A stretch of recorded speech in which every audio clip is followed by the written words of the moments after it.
So we're just gonna start it right now, chest to chest. We're not gonna come in.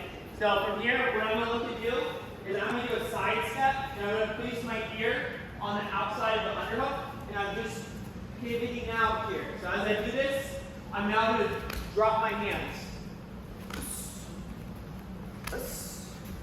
Now last thing, once I have the footwork here, I grab, I'm gonna start driving in this direction, and I'm just gonna cross grab and run, like so. So, footwork first, get some reps. We're coming in, you're going 1, 1, 1. And after that, 1, 2, 1, 2, 1, 2. After that, 1, 2, I get the, drop my hands low. From here, I'm looking across, I'm keeping this tight, and I'm running across, like so. So just a double leg from the top, I look across to keep everything in. 45 right. 1, 2, 3. We're gonna work a similar theme on wrestling up from half guard.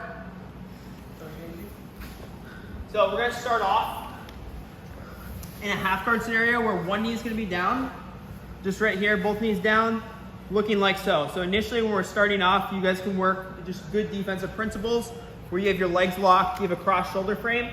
Now as I'm gonna go to work here, I'm gonna go to a high knee shield. So what I'm gonna look to do is I'm gonna take my locked ankles and I'm gonna place it high up on the armpit. Try not to give a lot of leeway on taking a scoop grip on this leg where it's gonna be an easy guard pass. So try to keep it in a place where it's hidden to some extent. Like a lot of times when I'm working here, I start to go to an outside tricep grip and I look to reinforce my frame. So from here, what I'm gonna look to do is I'm gonna do a kicking motion where I transfer Tony's weight from his right leg to his left leg. So from here, I push in this direction. He's still gonna have his knee down here.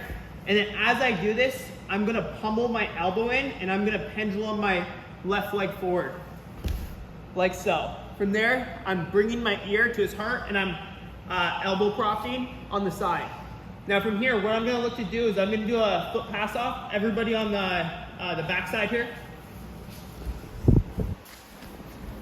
So I'm gonna take my inside hooking leg and I'm going to pass this one off where it feeds to the other leg. So from here, just keep your leg bent. So I'm gonna snag it like so and I get a bite. Now from here, my partner is gonna have a wizard protecting the back. So I'm gonna look to shift my belly to the mat here. I'm gonna bring my underhook high and I'm gonna look away all at the same time. When I do this, I keep a strong engaged Kosoto hook and I look to build up like so. From here, we're in dogfight. I'll start with the motion of driving into my partner trying to get to the mat. However, a lot of times when you're doing this, they have a wide base here. So I start with a drive in, pushing in, and I'm gonna use the momentum of my partner's push back to limp arm through and get behind my partner. From here, immediately, I'm gonna go to a thigh pry, through a spiral ride where I take my left hand and shoot it through, I transfer my head, and then from there, I'm gonna get a claw on the far side. From here, my ear goes back to the lat, and then I'm gonna start running my partner in a circle. From there, I'm just gonna take the wrist ride and control my partner like so. You have easy access to the back for back takes. Doing whatever you guys move to the back, into the finish. But going from the breakdown to the control from the half guard. So we'll do this a couple times. We're in. Initially, I have my Z guard. I have a cross shoulder frame controlling distance. From here, I look to go to a high knee shield like so. Once I go to the high knee shield, I take my cross shoulder frame and I just go to the far side tricep. Now I'm gonna do a kicking motion where I look to kick and scissor. So my right leg goes back, my left leg goes forward. When this happens, the weight goes to the far side. As my partner looks to transfer weight back, immediately I drive in and I just get a tight waist on the lower body. From there, it's very likely my partner's gonna be driving into me, trying to get my back flat to the mat, stopping me from building up. So when this happens, my partner's driving into me, I take this foot and I pass this off to the other leg, and I create a bend in his leg. As my partner's driving into me, I'm gonna look away, I'm gonna bring my underhook high, and I'm going to use my Kosoto hook to drive in. The second I can get height and look to do so, I start with an initial driving motion where I'm trying to get to the secondary leg. Sometimes you can take away your partner's base. There's always gonna be those times where the base is too wide here, and you start with the driving motion, a little bit wider, and then your partner pushes back, and you're just gonna do a limp arm motion. You're gonna go thumb down, boom. Thumb down, pinky to the sky. So it's gonna be a big difference. When you're looking to come in, you're pushing, they push back. You use that momentum to get behind.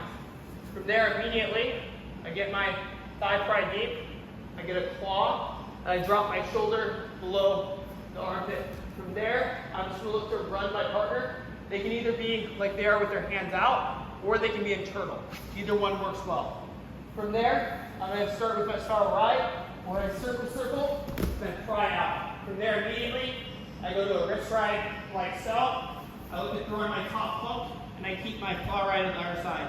From there, I'm gonna leave it up to you on how you want to transition. This is a great pinning position, so your partner has a dilemma between the back exposure and then also just a head and arm choke. Like if my partner tries to get to the back, I can just immediately start going in, looking to isolate and get a strong finish. Alternatively, from there, especially with the wrist ride, it's an easy thing to slide 1, 2, and then start working from the back like so. One more time. So we're working cross shoulder frame, inside position on the upper body. From there, I advance to a knee shield, and as I do this, I immediately look to reinforce on both sides, so it's not an easy thing for my partner to break this grip, and I'm keeping my leg safe. From there, I do a scissor motion, where I kick and I extend. As my partner looks to come back, I pendulum and I get to a tight waist. Keep this leg down right now. Boom. From there, all I'm gonna look to do is I'm gonna do my pass off as my partner's turning into me, looking for the Kosoto hook. Right now I built up on an elbow. Ideally, if they're driving in, I'll look away and then I'll get this underhook to the near side if I need to do so. Occasionally I can work from this tight waist, but if you're against a bigger partner, I highly recommend you bring the underhook to the near side. From there, if it's an easy thing to grab the ankle and knock them down, I always look to do so. However, most of the time, I can't get to the secondary leg, so I start with creating momentum into my partner. The second I feel the pushback, I look to a limp arm motion, and then immediately I get into my spiral ride. When I'm doing so, I'm dropping my left shoulder down, elongating my claw hand. I don't just grab the claw, I make sure I drop my shoulder below the armpit, and I maximize the length of my arm. From there, I run it in a spiral, like so. I begin to throw the secondary arm, I play with the wrist control and the claw grip. And again, leave that to you guys are playing between the back exposure and then also your partner is fighting to get pinned. Occasionally, I'll let that go and then I'll start working just from a head and arm choke like so. Awesome, guys. Long sequence, you'll have a long time to drill this. 1, 2, 3. Every time. Yeah. It's when your partner is driving into you. Yeah. So you're gonna take your left hand, you're gonna bring it to the high side. Yeah. And then from there, you have a couple different options. If you can just shift and get to your knees from the elbow prop, that's gonna be a good go-to. Right here. Yeah. For bigger guys, I kind of like to do the belly method because it really eliminates. Well, yeah, what is that belly method? I've never seen that. Okay. I think I'm just gonna bring it in because I think this is the one I want to hit up with the group. Okay. Boom. What's your name? Hoya. I think I said it wrong. All right. So I'm gonna go over just the half guard portion on the Kosoto when we're building up. So let's skip all the steps. we have a big guy and we're looking to get an underhook and come up to an elbow. It's very likely when this happens, you get ran over like so, and you're never gonna win that battle, you know, against a bigger dude. It's just unlikely. So as we come in, we close distance from the elbow prop, it's gonna be key that I get a Kosoto hook and I get a bend in the leg. From there, as my partner's driving into me, flattening me out, I'm gonna shift the knee, and then I'm gonna start to bring my underhook high and up. Then I withdraw my elbow, and I start coming up like so. From there, again, if I could just kind of shuck this and get behind, I'll always look to do so. But that's how we're beating the wizard here. It's gonna be a different method on shifting the knee kind of to the other side. So I'm here, I'm getting ran over, but I need to have the Kosoto. So the Kosoto is essentially the bend in the leg. I'm looking to pull the heel up and to get it to the outside of the hip. So that's gonna be my goal. So I'm using my feet essentially as hands. So when I get in here, I make the contact, I'm pulling this one up and through. So now when I get ran over, I just go with it here, and I make sure I look away, and I get my hip in like so, and then I start building up for height. From there, I'll go to the second leg, I'll drive in, and if I can, I'll knock them over. The second I feel the pushback, I use that momentum of my partner pushing into me, and then whipping that around to get behind. Does that make sense? If I could, and my partner wasn't pushing in as much, a much simpler approach from this bend would be to come here, shift, and to come up. That's always going to be the simpler approach. It's only off the reaction that I get here and my partner's driving with their hips. Like, I could never do that. If my partner's driving into me, I keep this bend. Here, I'm still gonna lose. It's only when I get this arm to the near side and then I keep that Kosoto to build up that I'm gonna be able to, you know, get up on a guy this size essentially. So I hope that makes sense on the reaction on the build up. If you can go from the just propping your elbow up, coming up, always do that because it's simple, it's gonna be the quickest option. It's when your partner's driving into you and you can't build up that you pass it off. You're driving, you're looking away, and then you're kind of walking up to this height. So try to add those details into the sequence. 1, 2, 3.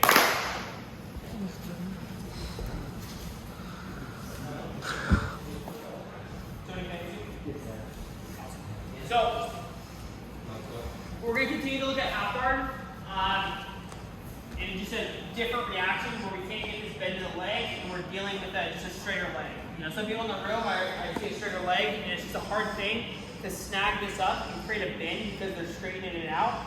So we're going to look at options from straighter legs because the more this is kind of straight, it's just difficult to come in. So we have some good options from here.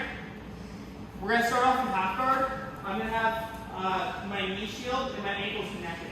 What I'm going to do here is I'm going to protect the inside position.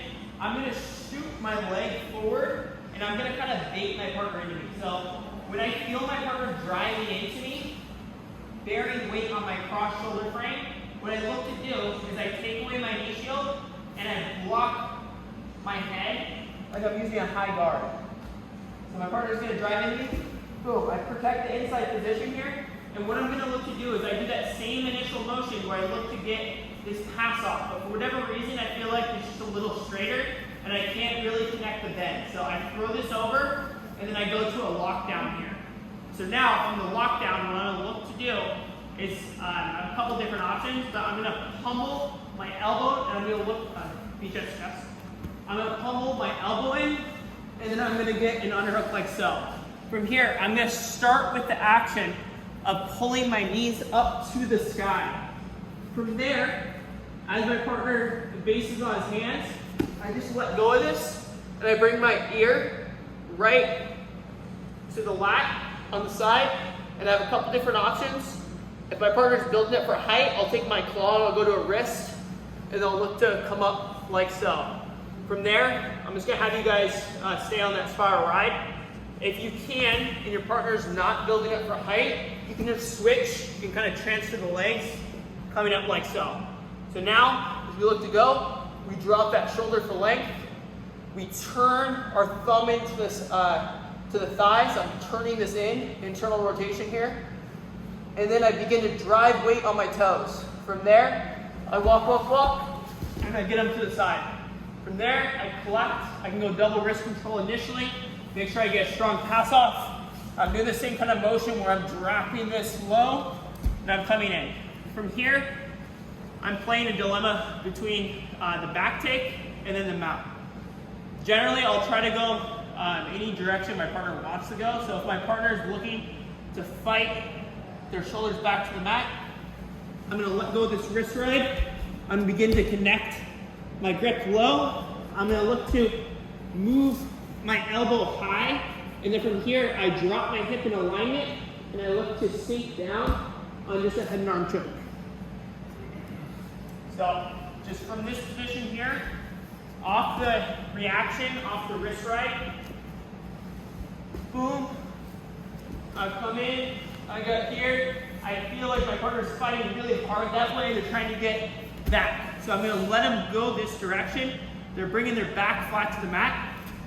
I let go, and I angle my arm downwards. If I need to do so, I'll just like kind of finger walk where I do little karate chops. Karate chop, karate chop. From there, I lock my grip in at a diagonal angle, lower down.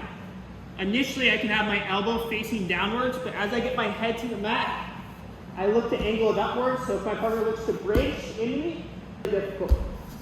From there, I start dropping down. Are you good? Good? Sleeping? How's that? You slept? Nice. How it works? There you go. Let's sit down. You can't really quick. That was a delay. Yeah, let's get some blood in here. No, I'm good. Are you sure? Yeah. Okay. How many fingers? 5, 4, 1 plus 1, 11, all good. So initially when we're coming on a head and arm choke, I'm going downwards. I'm angling out, I'm locking in just kind of an S grip, and my elbow can be down. But as I drop down, I'm going to be dropping my hip, and I'm going to be dropping my elbow kind of in a butterfly grip. Dropping my right hip down as low as possible, compressing that space. Make sure you maximize like where your elbow is in relation to their neck. That's not what you do. I'm not going to show you. No, all good. So here, when we're in this position, I don't want to be out on my elbow where I'm just like dropping, trying to choke the guy. What I look to do is like little karate chop motions.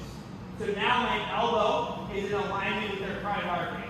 So now, once this is facing downwards, the big mistake you'll make is they drop into the jawline and it takes away from the choke. So the goal here is to get your head low to eliminate the shoulder blade. You want to avoid choking to the jawline and the shoulder. So as I initially go, I'm low, but then when I look to finish, I begin a motion of where I'm dropping and I'm just compressing that space. Looking to drop my head. One more time from the top.